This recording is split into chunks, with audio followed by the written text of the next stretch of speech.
सुम्दे versus मामा टिमको खेल भइरहेछ है मित्रहरू। हेरेर मनोरञ्जन लिनु होला। हैन यो भिडियो बना के युट्युबमा हाल्नु पर्यो।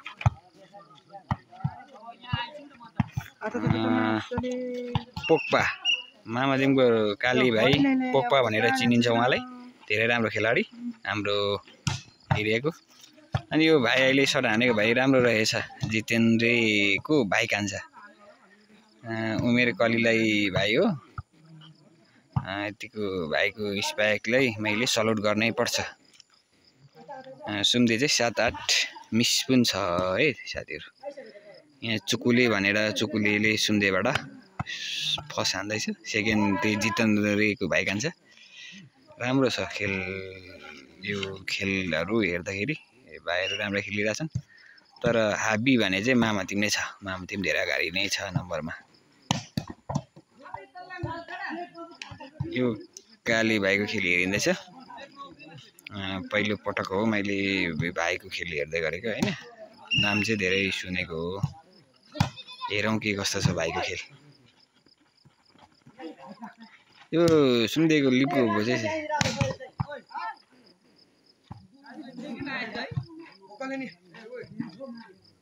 हैन हो यो मामा टिमको पोक्पो भने भाइ हो र। फिक्स हो।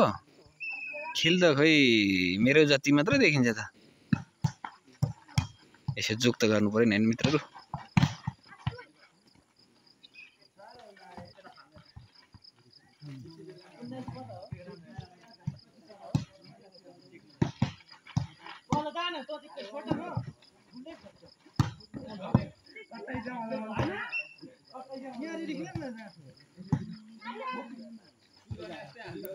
सेकेन्ड स्प्याक रहेन रहेछ मामा टिमको भन्ने देखिन्छ।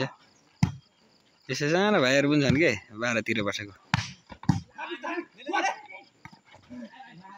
यो सटरको काम छ। लिप सुम्देको लिपको भाइको धेरै मिस्टेक देख्छु म चाहिँ। सानो भाइहरु छन् के 8-9 वर्षको यस्तो राम्रो खेलिन्छ। त्यो भाइले कराएको भाइ चाहिँ खट्टु भन्छ है खट्टु। मामा टिमको खट्टु भाइ हो। एकदम रमाइलो भाइ।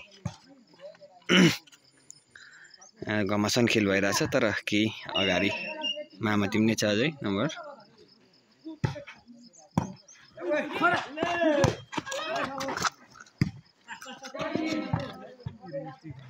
बल कटेन।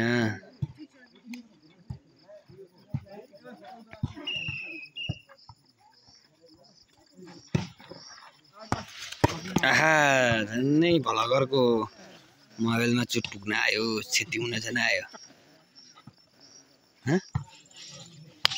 ऊ फेरि हाँस्दैछ कि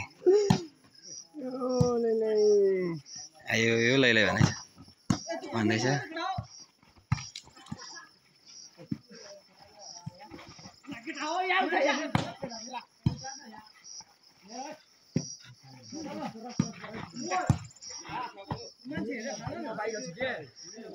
मामा चुकुलेको त कलाकारी त कडा रहेछ नि त चुकुले सरको त।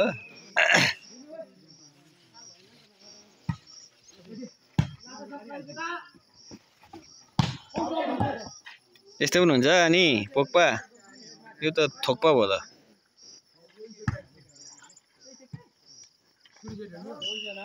कसले बोलाउँछ हो यो दामलुङमा चाहिँ साथीहरुलाई चाहिँ। पहिला त आउँदैन थियो त। सुरानीको हो यो कमाल।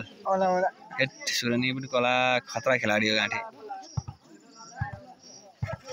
2 जना र 6 जना खेल्दा ठिक्क हुने जस्तो छ खेल।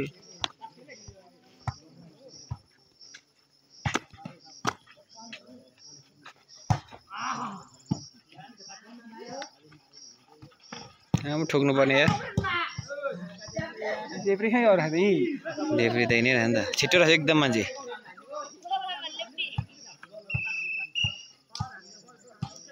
छिटो रहेछ एकदम पोक्पा।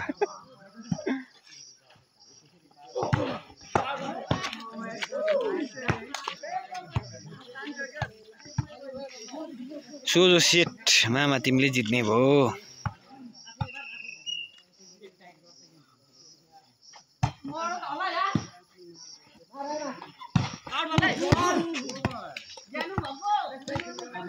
गेम अफ भएको घोषणा मामा तिमीले गेम जितेछ